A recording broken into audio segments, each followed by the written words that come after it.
Either one of these?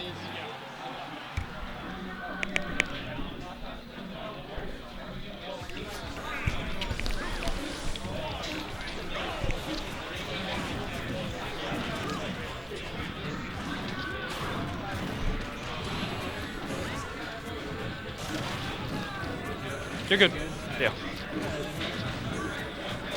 Hey guys, here we have round 2 of Wii U doubles.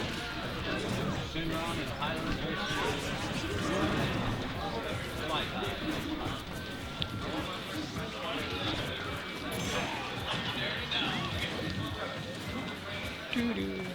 I've been looking here. He's got to be able to put a lot of shield pressure on this. Press the limit and makes people hold the shield. Which one am I? All right.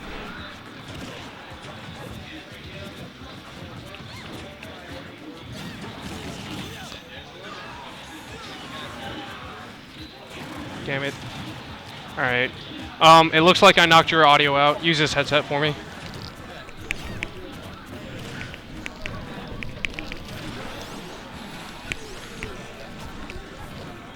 Testing. Does it sound fine? Also, I just figured out what was wrong. You didn't have the mic in your mouth. Oh, okay. Yeah, you had it up there. But we're good now. All right. So it looks like FlyTy and Woof have a slight lead. Cloud's in there stock tanking very well. Yeah, Cloud's just such a good character. It's hard to punish him. Yeah.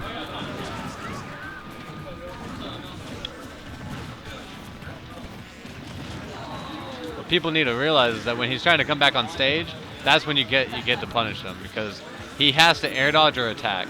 Yeah.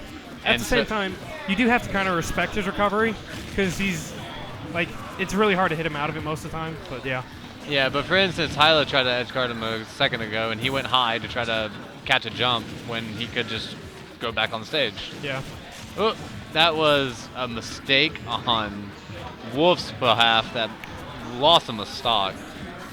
Real early stock. Yeah, that is super unfortunate. I believe he died at like 0%. Yes. All right.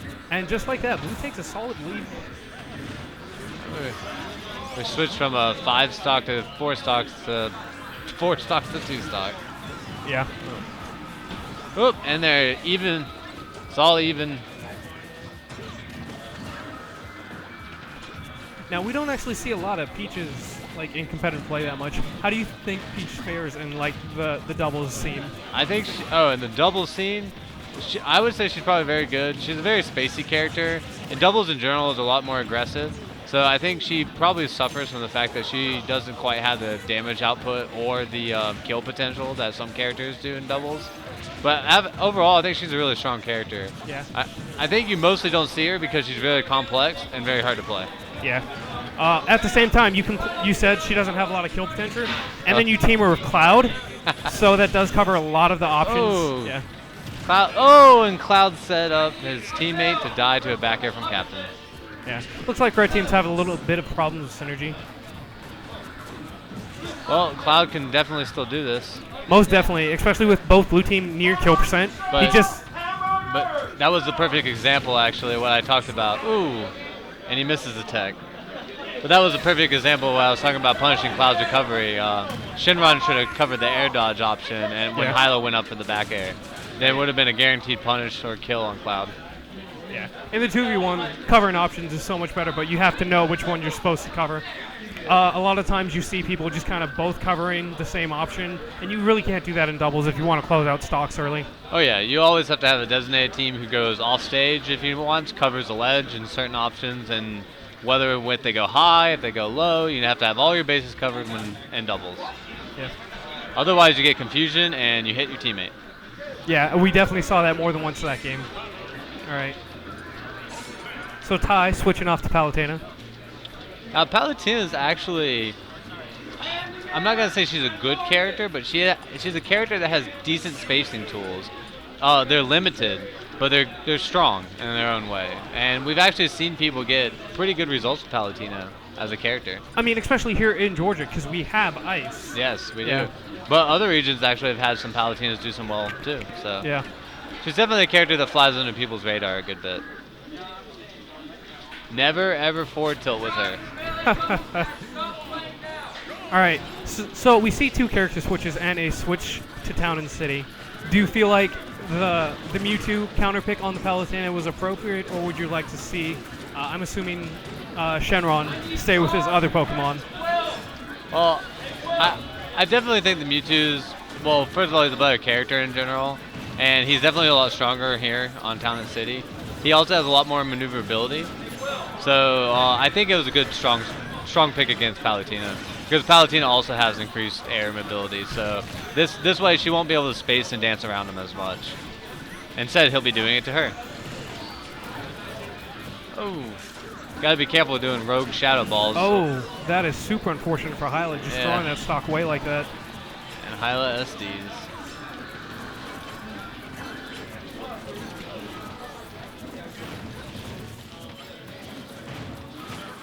So it looks more like they're doing closer to 2 1v1s instead of, playing 2v2.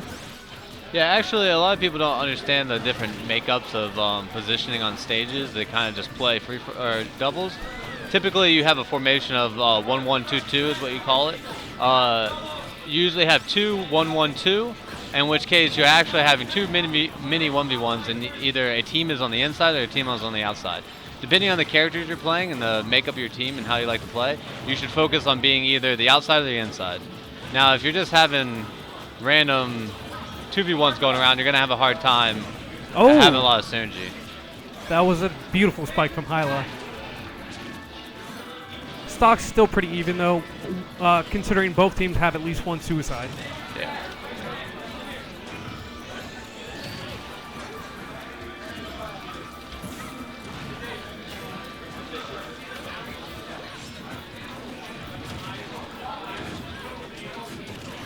See a lot of smash attack spam in there from Woof.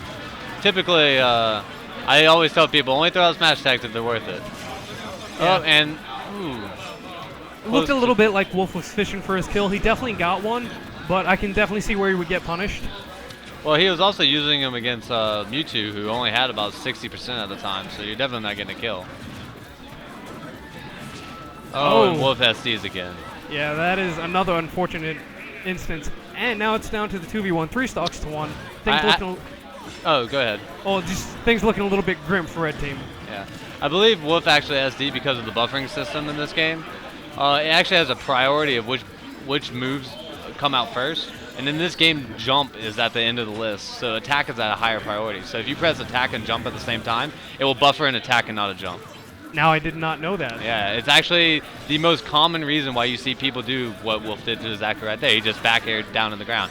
He definitely meant to jump back air, but press the buttons too close together.